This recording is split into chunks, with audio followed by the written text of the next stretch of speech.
আপনি মরে যান, আজকে আমি মরে যাই, দুনিয়া কি আটকে যাবে?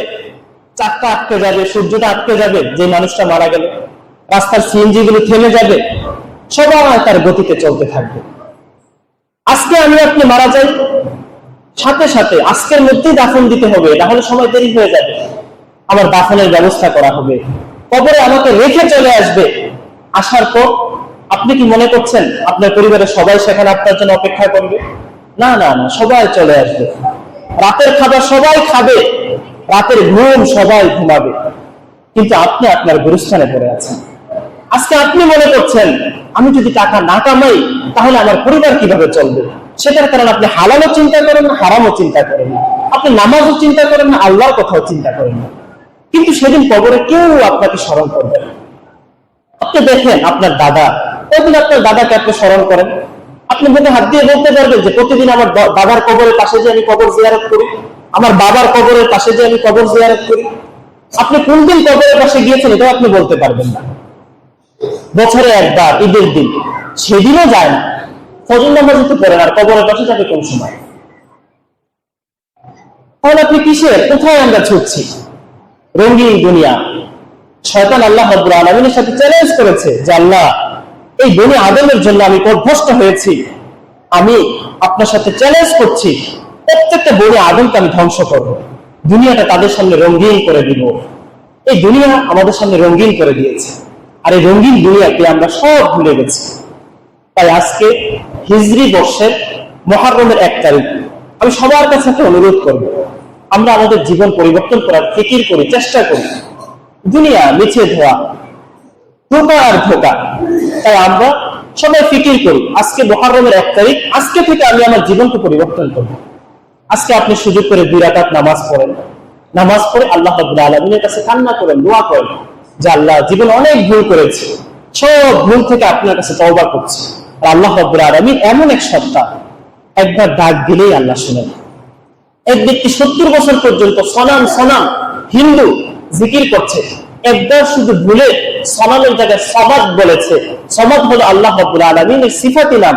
এই কথা বলার সাথে সাথে আল্লাহ বলেন, বান্দা কেন তুমি আমাকে ডাক দিছো?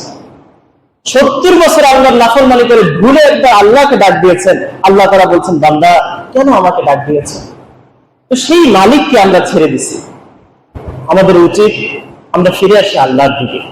আপনি আল্লাহর দিকে যদি ফিরে আসেন, ওয়াল্লাহি ওয়াল্লাহি, দুনিয়ার মানুষ হতে পারে আপনাকে অনেক সম্মান করবে না, অনেক কিছু করবে না, যে আল্লাহর কাছে আপনার মূল্য অনেক বেশি বেড়ে যাবে। আর আল্লাহ এমন এক সত্তা, সেখানে কোনো বড়লোকি চলে না, সেখানে কোনো ক্ষমতার বড়াই চলে না, সেখানে কোনো কিছু চলে না।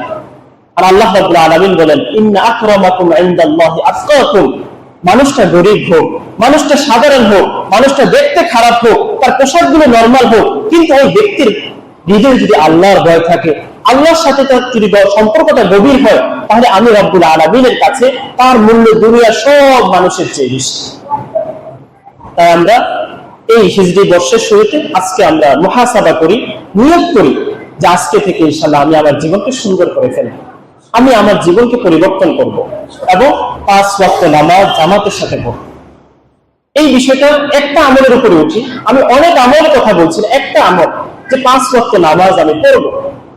আপনি দেখেন, শয়তানকে আল্লাহ রাব্বুল আলামিন সিজদা করতে বলেছে, শয়তান সিজদা করে নাই। কয়টা সিজদা করে নাই? একটা সিজদা করে নাই। কয়টা সিজদা করে নাই? একটা সিজদা করে নাই। সিজদা করতে বলছেন তো সিজদা করে নাই। তো একটা সিজদা না করার কারণে আল্লাহ রাব্বুল আলামিন তাকে এত আমল করা সত্ত্বেও জান্নাত থেকে বের করে দিলেন, মারদুদ বানিয়ে দিলেন এবং অভিশপ্ত বানিয়ে দিলেন। আমি আপনি সে আল্লাহ রাব্বুল আলামিন কত সিজদা ছাড়ছি। এক ফজরের নামাজে সিজদা কতগুলো? 2 রাকাত নামাজে 2 করে 4টা, 8টা সিজদা। ফজর পড়েন নাই মানে আপনি 8টা সিজদা দেন নাই। এভাবে করে আমি আমার জীবন কত সিজদা ছাড়ছি। তাই আমরা সবাই নামাজমুখী হই। বছরের শুরুতে 2টা সবকের কথা আমি বললাম, আপনি 2টা বিষয়ের উপরে ওঠার চেষ্টা করেন। এক হলো আপনি 2 রাকাত নামাজ পড়েন, তওবা করেন, আল্লাহর কাছে মাফ চান, চেয়ে নিজের জীবনটাকে সুন্দর করেন। 2 নম্বর বিষয় হলো আপনি নামাজ ধরেন। একদিন আফসোস করবেন, নিশ্চিত আপনি আফসোস করবেন, এবং কবরে যাওয়ার পরে, জাহান্নামে যাওয়ার পরে শয়তান যখন আপনাকে শাস্তি দিবে, সেদিন আপনি চিৎকার করবেন তখন ফেরেশতারা জিজ্ঞেস করবে, তোমাদের কাছে কি কোনো সতর্ককারী আসে নাই? শুক্রবার জুমাতে কি তোমাদেরকে মাঝে মাঝে এসব কথা বলা হতো না?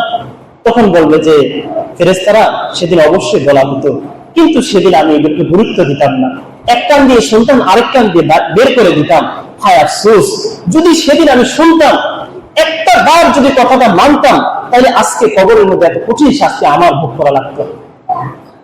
আপনি আজকে আফসোস করেন বা না করেন, সেদিন আপনি অবশ্যই আফসোস করবেন। এটার কারণে ভাই, আমরা আমাদের জীবনকে সুন্দর করার চেষ্টা করি, আল্লাহর দিকে ফিরে আসি। আল্লাহর দিকে ফিরে আসলে দুনিয়া ছুটে যাবে, বিষয়টা এমন না।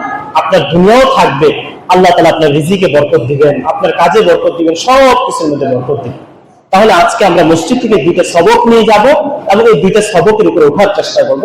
পাশাপাশি আমরা উলামায়ে কেরামের সাথে সম্পর্ক রাখার চেষ্টা করব। যদি আপনি আলেমের সাথে সম্পর্ক রাখেন, তাহলে আপনার দ্বীনের পথে চলা আপনার জন্য সহজ।